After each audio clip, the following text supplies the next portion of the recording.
A two-story White House stands in a quiet residential neighborhood on the outskirts of Boston.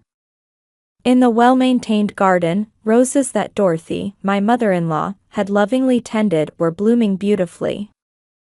The scent of lavender planted along the red brick walkway wafted on the early summer breeze. 5 years ago, I held my wedding ceremony in the backyard of this house. Under an old maple tree, beneath a white arch, James and I exchanged vows of eternal love amid the warm blessings of our friends. Dorothy fastened around my neck a sapphire necklace that had been passed down from her grandmother. "Kathy, I'm truly delighted to welcome you as a member of our family. This necklace has been worn by Anderson family brides for generations." That day, Dorothy embraced me with a warm smile. It had been just a year since I met James.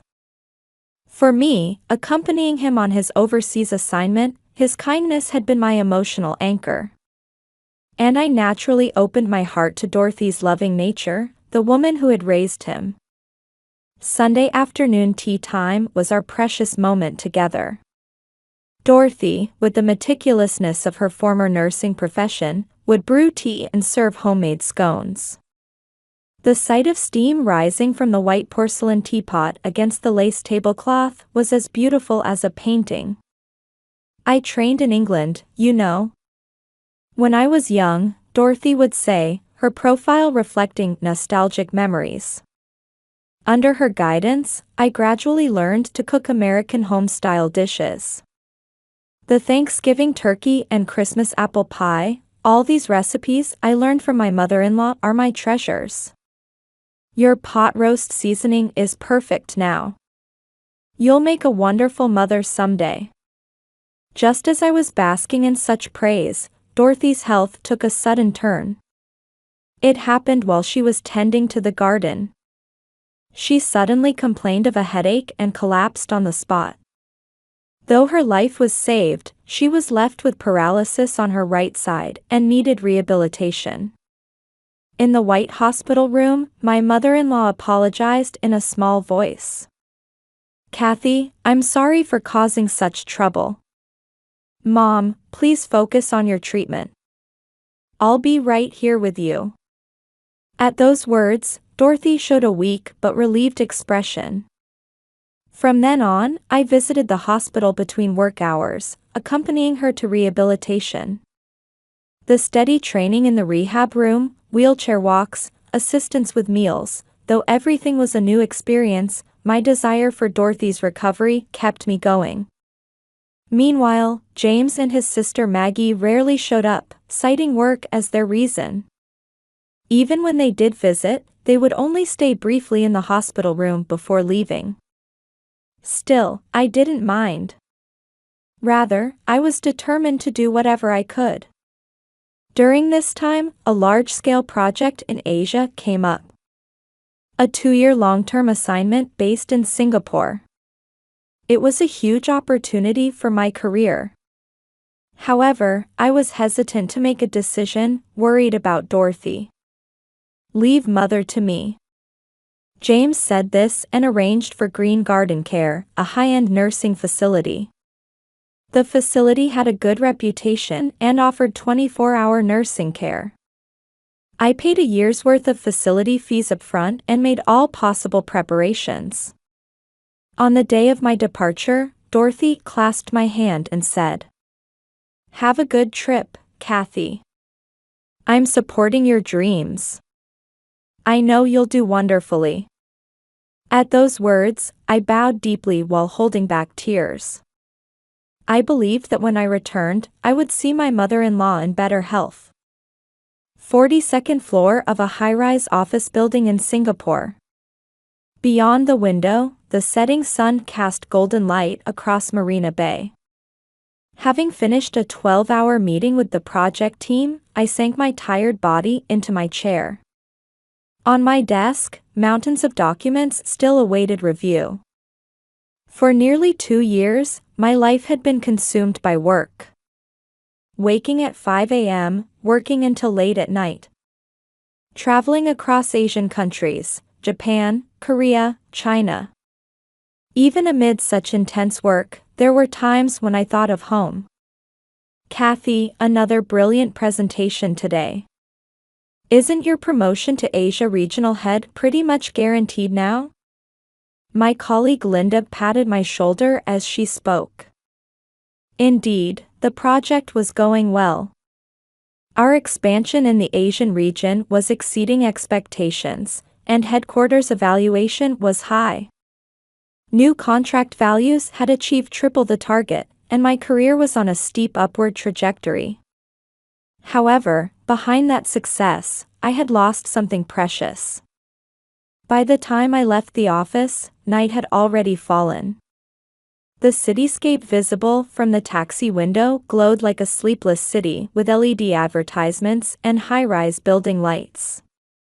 As the driver played local radio at low volume, I closed my tired eyes. Before I knew it, it had been quite a while since I'd received a call from Dorothy. Though we had regular calls for the first 6 months, they had gradually ceased. Perhaps she had grown accustomed to facility life and became reluctant to make calls. When I returned to my service apartment, the usual pile of mail awaited me. With the time difference and intense work schedule, I tended to put off checking mail. Among the mail neatly sorted by the building manager in my mailbox, one letter from an official institution caught my eye. The sender was Massachusetts Registry of Probate. My fingers trembled slightly as I opened the letter. Inside was a copy of Dorothy Anderson's death certificate and documents regarding inheritance procedures. The date of death was shockingly 8 months ago. That day, I had been in Shanghai giving an important presentation and securing a major contract. Right at the moment we were celebrating our team's success. This must be some mistake?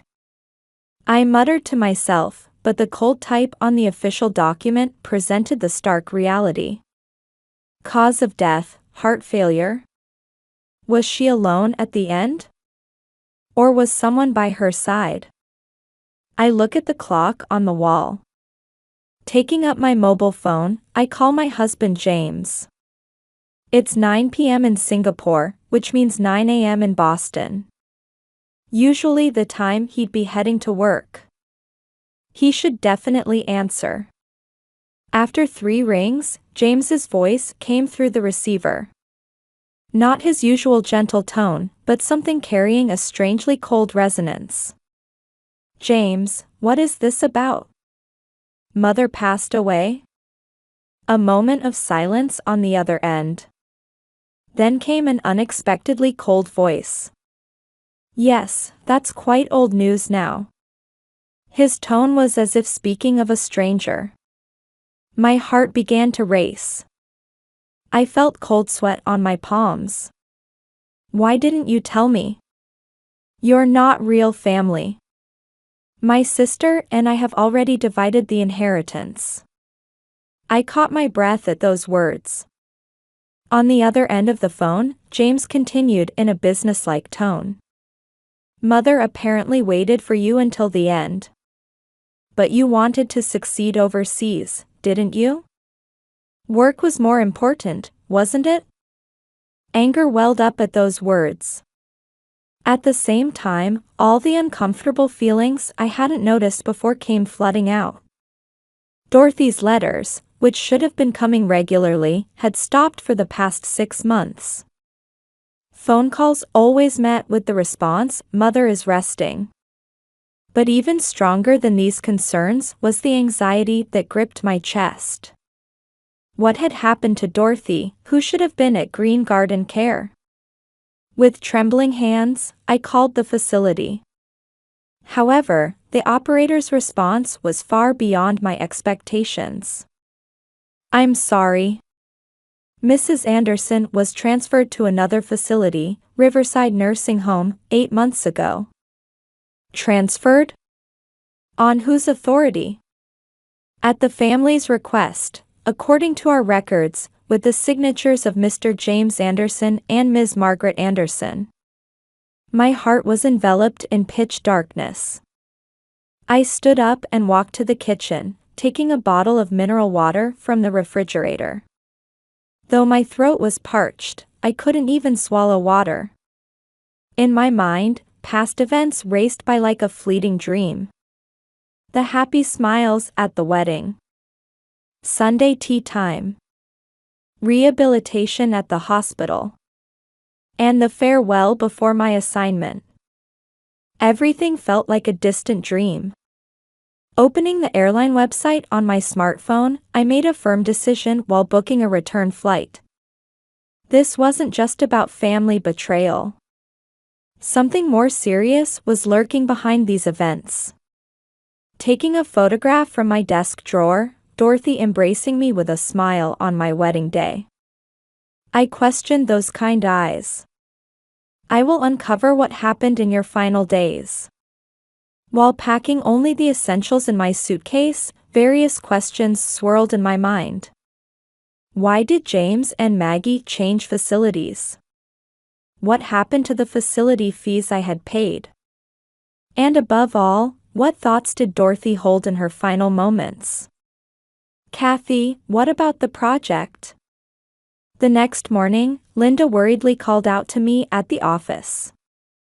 On my desk lay the proposal I had been desperately working on until the night before. I answered briefly. It's a family emergency. I'll be back soon. When I parked my car in the Green Garden Care Center parking lot, my heart was filled with an odd tension.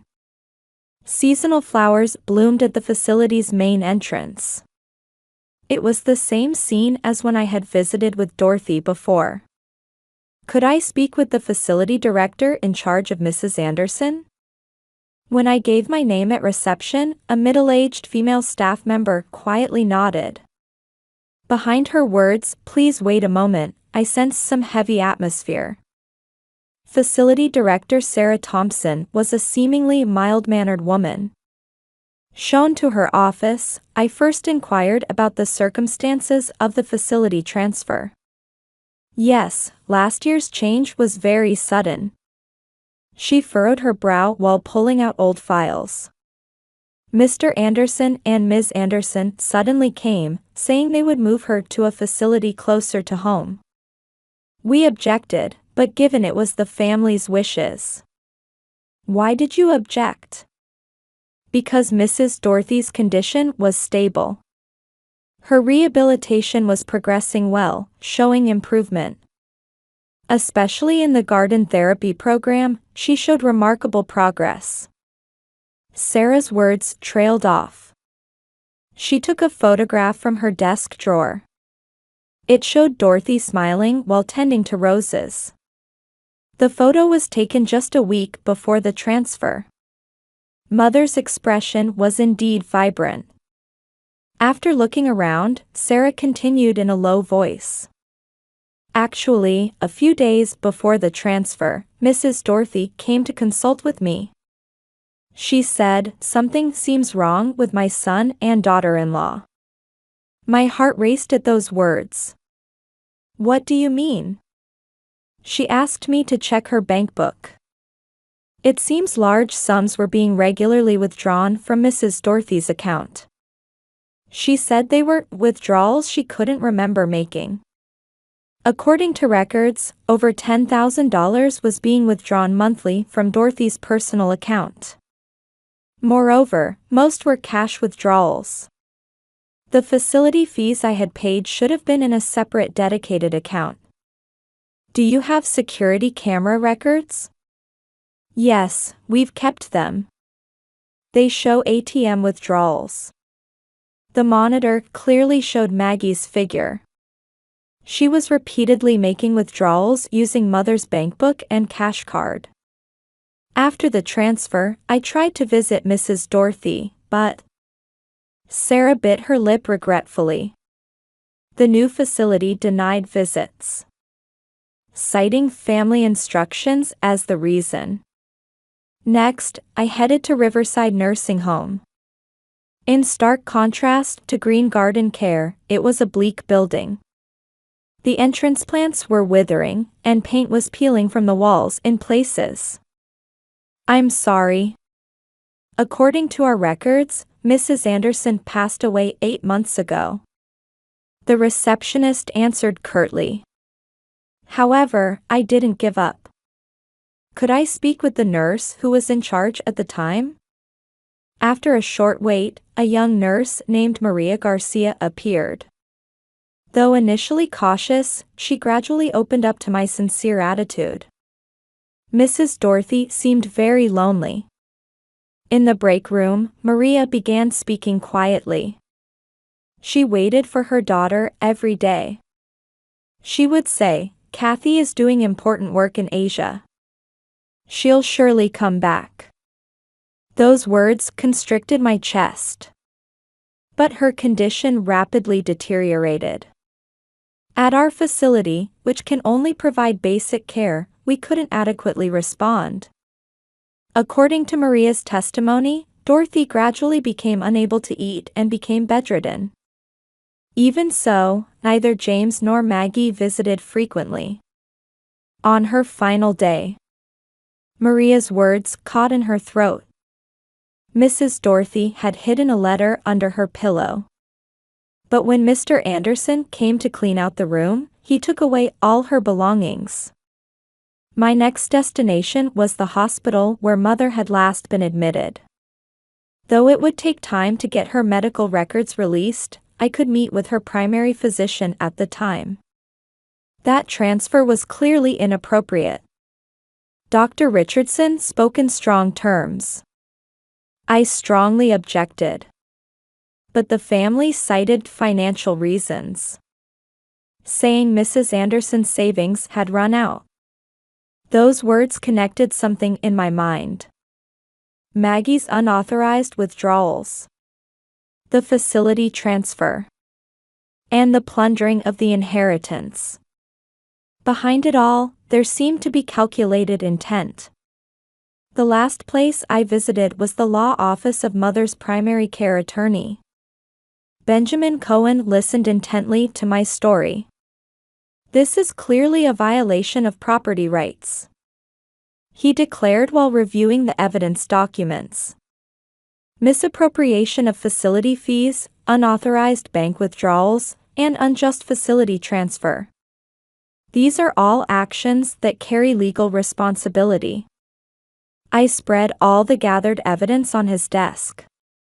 Payment records and facility transfer documents from Green Garden Care. Copies of Dorothy's bankbook and ATM withdrawal video records.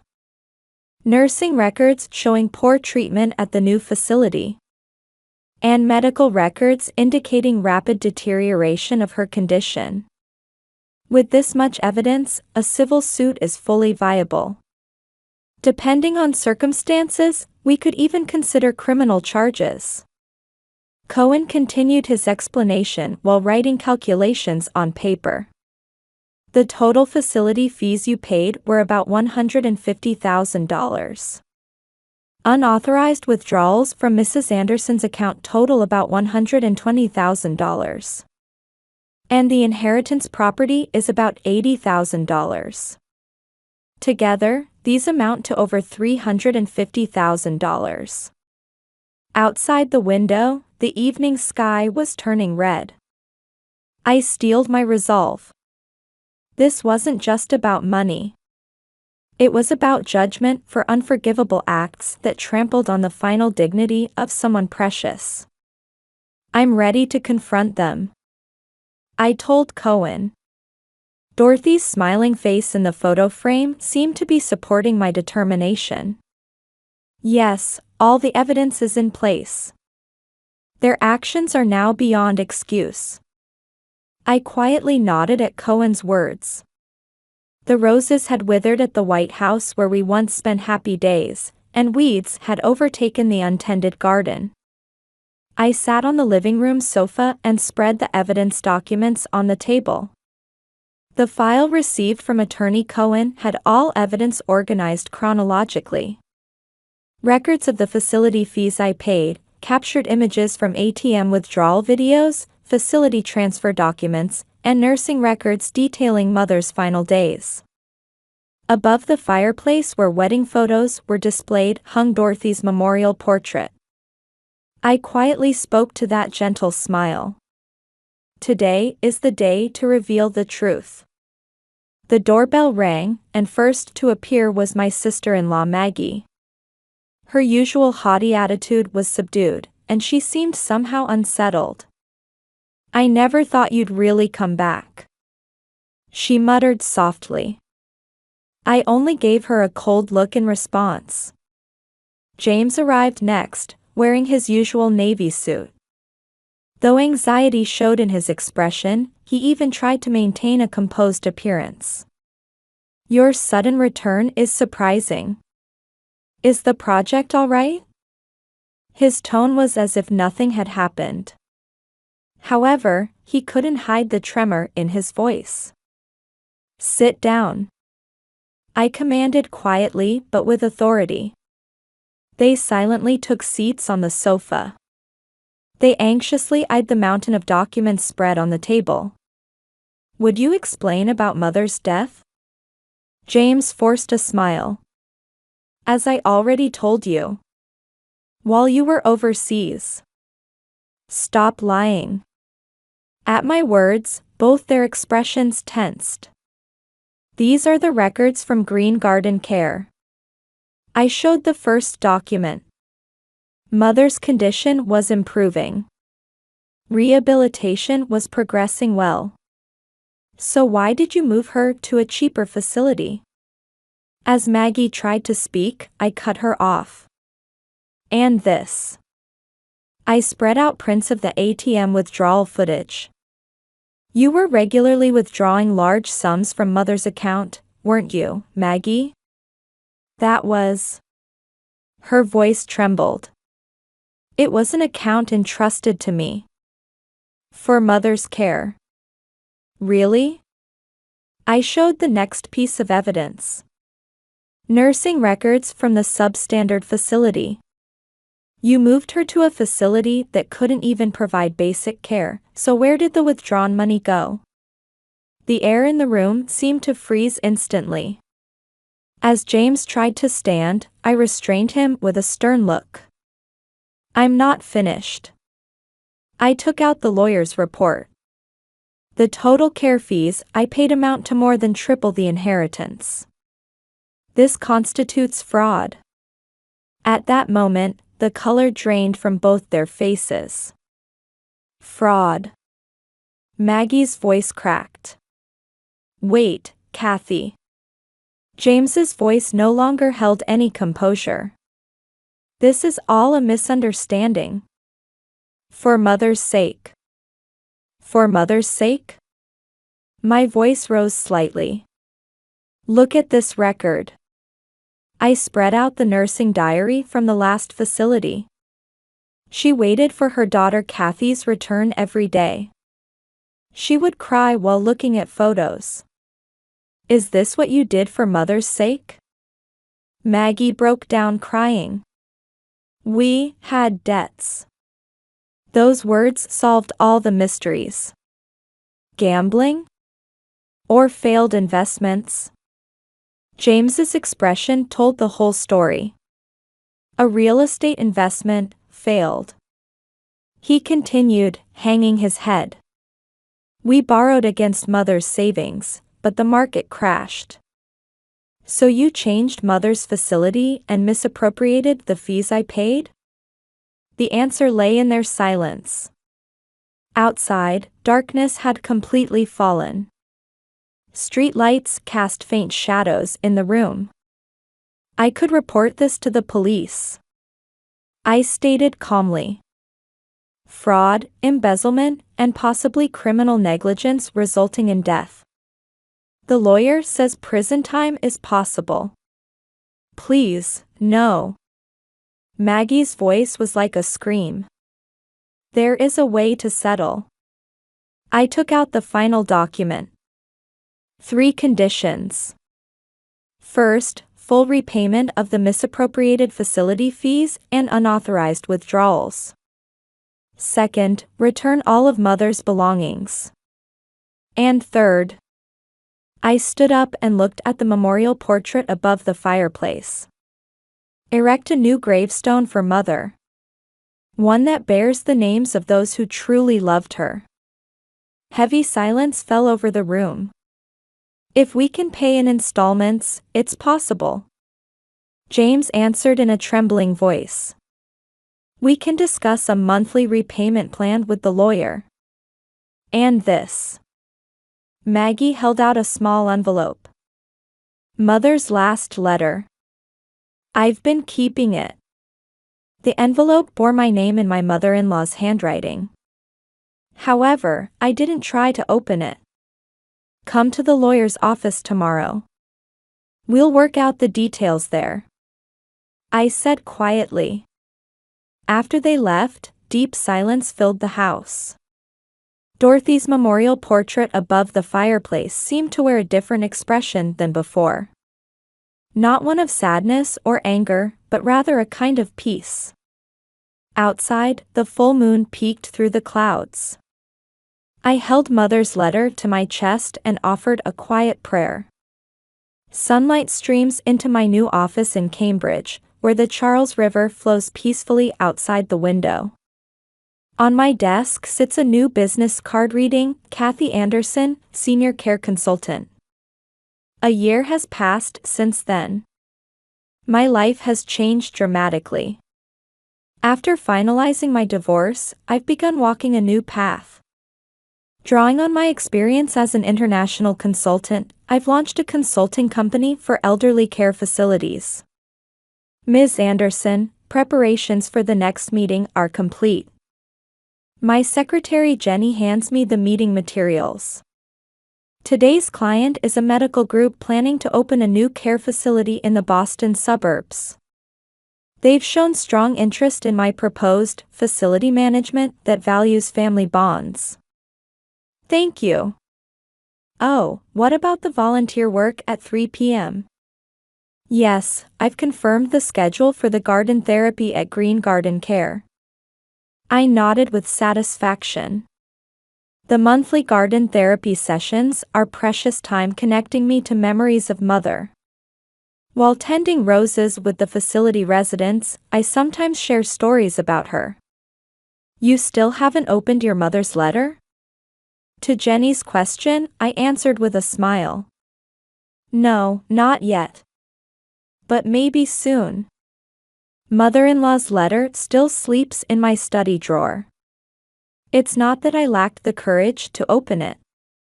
I just wanted to wait until I had grown a bit more before receiving her words. The photo of the new gravestone has arrived.